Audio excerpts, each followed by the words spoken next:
Hello and welcome to Climbing Daily. On Monday, we put up an Instagram post asking you what you wanted to see on this Friday's gear show. Now, there were lots of brilliant suggestions and we looked through them all. And as we did, we realized something. A lot of the things that you wanted to know about, we've actually already covered on previous gear shows.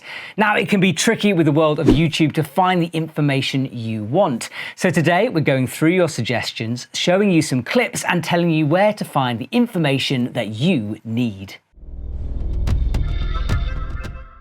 From cams to ice screws, belaying to trad climbing shoes, there was so much that you guys wanted to know about. And our first question comes from the great Bamb3NO. Apologies if I've messed it up. All the names of the people who commented are on screen. And he wanted to know about building your first trad rack. So we spent time with pro climber Charlie Woodman at the Arc'teryx Lakeland Revival, and here's his take on his rack. My trad rack is a selection of a full set of cams and a full set of wires. Like, they're known separately as passive gear and active gear.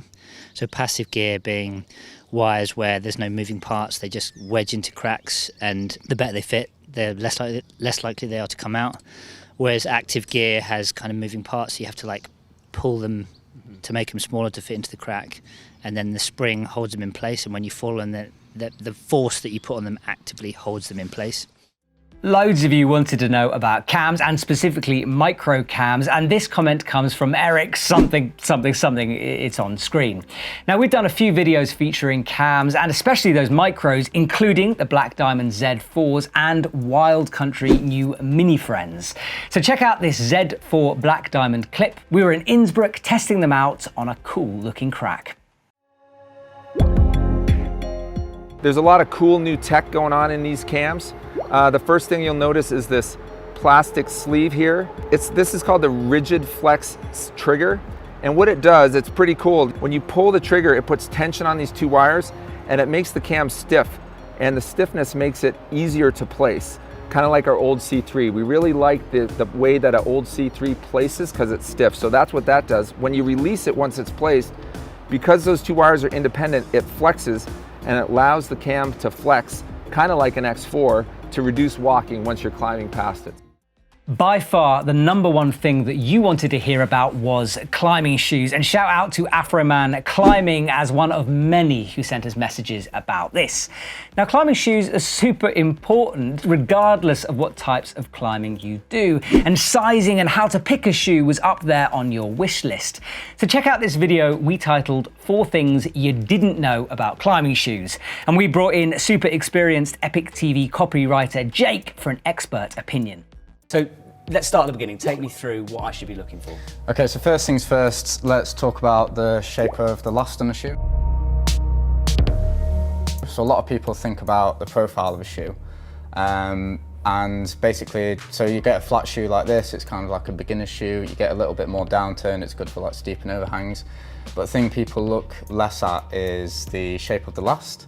And you basically get, so this is really low asymmetry, and it ranges from low asymmetry to high asymmetry. And so low asymmetry will be really comfortable, you can wear it all day long. And then if you get something like this, which you can see, it basically twists the foot out of shape, and it basically puts more power through the big toe, so it's a bit more precise on holds. It's really good for anything with just really small holds.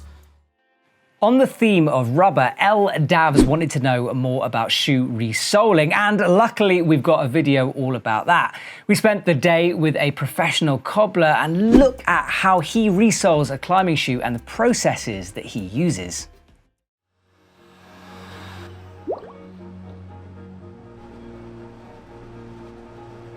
He sticks the new rubber onto the sole and begins the skillful process of shaping the rubber.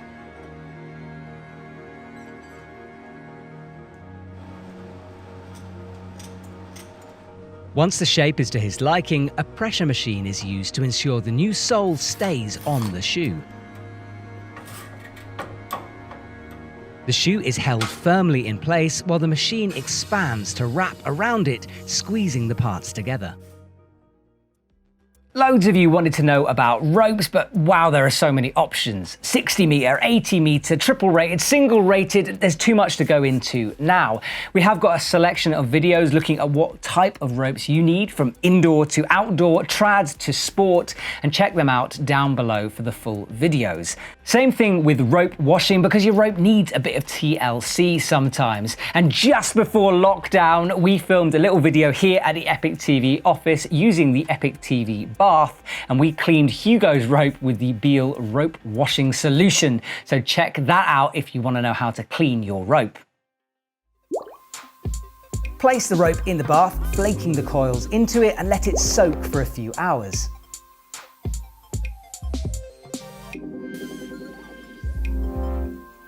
Having waited, add the correct amount, which is displayed on the bottle, of rope cleaner into the bath. Sluice the whole mixture around a bit and give everything a rub and a shakedown. At the heart of a lot of our gear shows are reviews, and especially shoe reviews. Ido Sylvan wanted to find out about specific sport climbing shoes, and I've got two recommendations for you: the 510 Quantum and the Red Chili Voltage Lace. Two sport climbing models I've used over the last couple of years, and two that really springs to mind as being exceptional shoes. Again, links down below and links to the gear if you want it. Bouldering is probably one of the most accessible forms of our sport because you need less gear to get started with, but you do need a bouldering mat if you're going to save your knees and your legs. Now, it's an expensive investment and you need to get it right, and we've got a few videos up about this subject, but check out this little comparison I did a while back now. The other way that bouldering pads fold is a taco style design. Kind of makes me hungry. That's such a crap joke. The taco style design is when the bouldering pad folds over like a taco. So you can see it here on this massive Petzl one, just folds over, and on this snap pit wrap. Now, the disadvantage is that it doesn't fold as neatly as a hinge design. You can see there's a bit more bulk in there. That makes it tricky for fitting into small cars or when you're piling lots of bouldering mats on top of each other.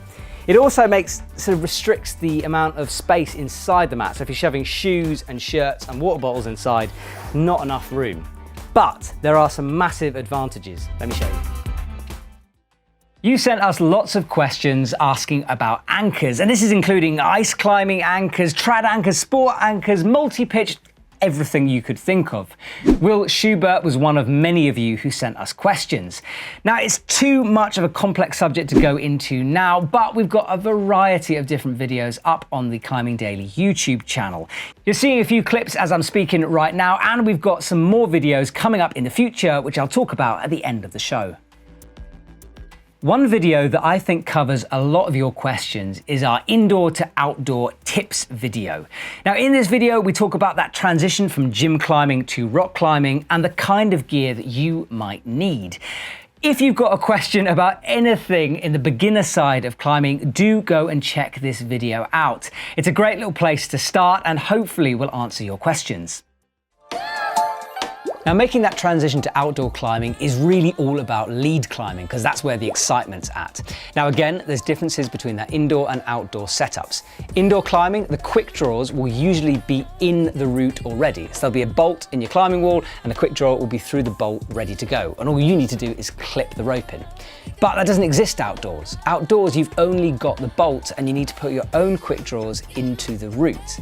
Now, all you really need to remember about this is rubber rope. So there's two ends to a quick draw, two carabiners. One has a little tiny bit of rubber in it which stops the carabiner moving around too much. That's for the rope. The other end goes into the bolt. Thank you to everyone who answered our shout out for Instagram suggestions. Now, before we go, I wanted to talk about upcoming shows. If you're interested in sport climbing tips, then there's a series coming with Trevor Messiah. He covers stripping routes, top roping, and how to clip quick draws in his new series. A few of you were interested about nutrition. Now, we are planning something with a big training brand, which I can't talk about right now, but we did film at a German nutrition supplements factory, which we haven't released yet, but that might come in the next 6 months. On top of that, if you wanted to know about bagpacking or simul climbing, check out next Tuesday's video. It's the final part of our Terex Alpine Academy tips series, and that will answer all your ridge climbing questions. One of the reasons that we do these gear shows is that EpicTV has a shop. All of the gear we chat about on the videos can be found on the shop, and there's links in the description below so you can grab that gear. Please make sure you subscribe to the channel, because otherwise you're gonna miss these videos. Subscribe and you get the notifications first. Thanks for watching, and I'll see you soon.